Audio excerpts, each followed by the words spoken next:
Good evening, ladies and gentlemen. We have a special show tonight. We're going to be discussing the big story that was happening in Denmark. We're bringing in a couple of stars tonight. We're going to start things off with a bang by bringing in the man with all the answers, Horatio.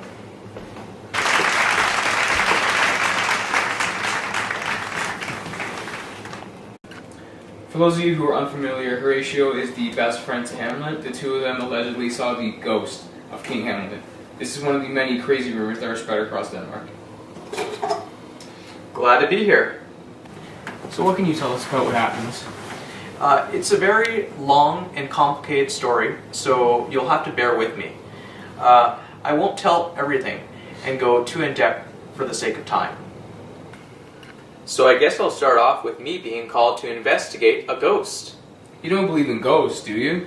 Well, I didn't until I saw Hamlet Sr.'s ghost. So you're saying the ghost that you saw was the ghost of King Hamlet? Yes indeed. How did you react to seeing this? Well, I knew I had to tell Hamlet. How did this meeting go? Basically, when I told Hamlet, he could not wait to meet the ghost. So how did Hamlet react to seeing this ghost? The ghost only wanted to speak to Hamlet. I advised my friend not to speak to the ghost alone because it could drive him to madness. Did he listen? Sadly, no. After the conversation between Hamlet and the ghost and Hamlet made us promise not to speak of what we had seen that night to anyone. So why tell us now? Hamlet wanted his story told. So after this conversation, Hamlet became mad, correct? Hamlet acted mad in order to get away with what he intended to do. Which was? To avenge his father's death. When did you meet next? We met next before the shocking play. Hamlet complimented me on being a trustworthy friend.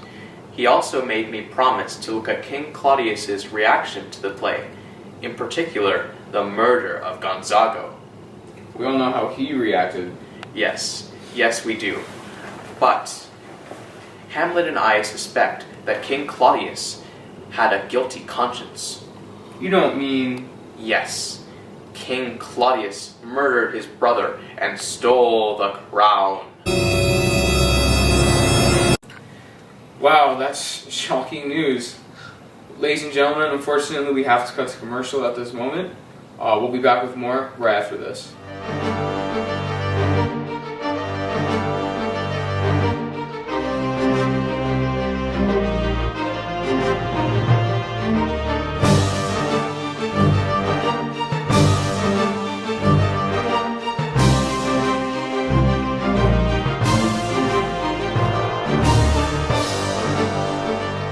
Welcome back, everybody. Make sure to pick up a copy of Horatio's book today, giving full detail on the true story of what happened. I'm sorry, is your mic working? Oh well.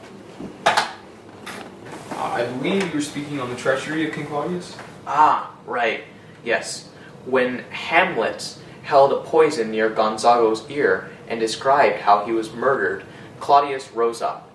Hamlet and I suspect he rose up out of a guilty conscience for murdering his brother the same way. So a question me and I think the most of the general public have is, why did Hamlet treat Ophelia so poorly? It's my understanding the two of them were together.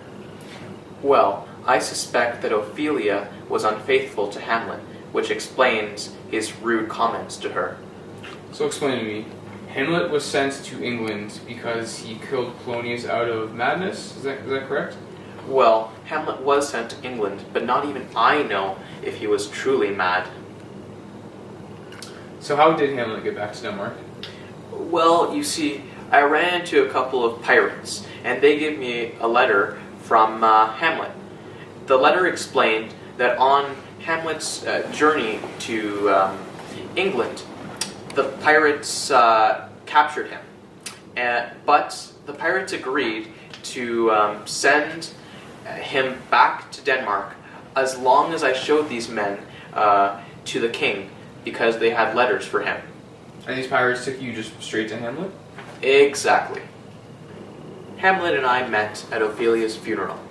There, he expressed his love for Ophelia.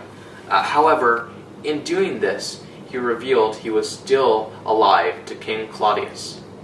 This next question. Many people have come up with theories for this. Is it true that Ophelia killed herself because of her father's death? Well, I wasn't really close to her, so I wouldn't know for sure. However, regarding Hamlet's story, on this point, Laertes wanted to duel with Hamlet because he killed Laertes' father, Polonius. Is the rumor that Rosencrantz and Guildenstern accompanied Hamlet to England true? What happened to them after that? Let me think.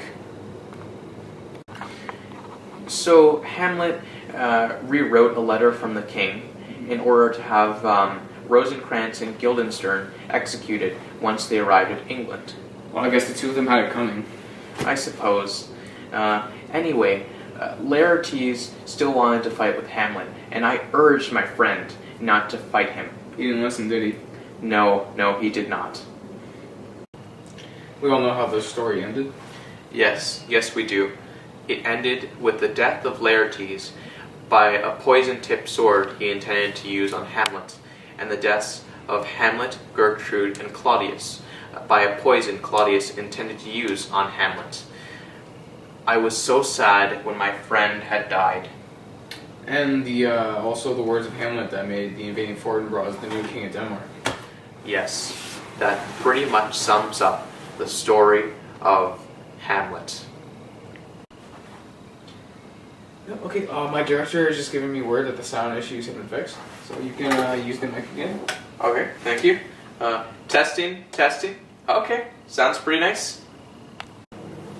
Speaking of Fortinbras, he is actually our special guest star tonight. Ladies and gentlemen, here is Fortinbras.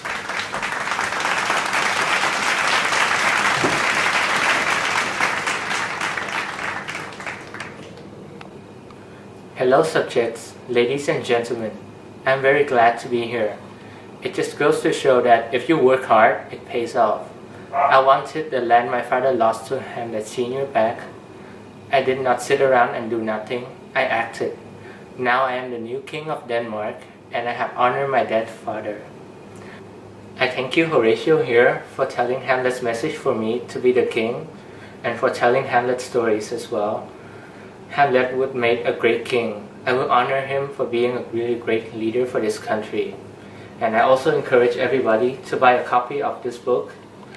It's a really good story that should not be forgotten.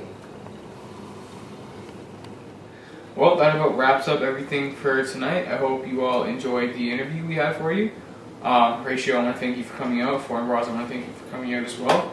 I hope that sheds light on any questions people may have. Thanks for tuning in.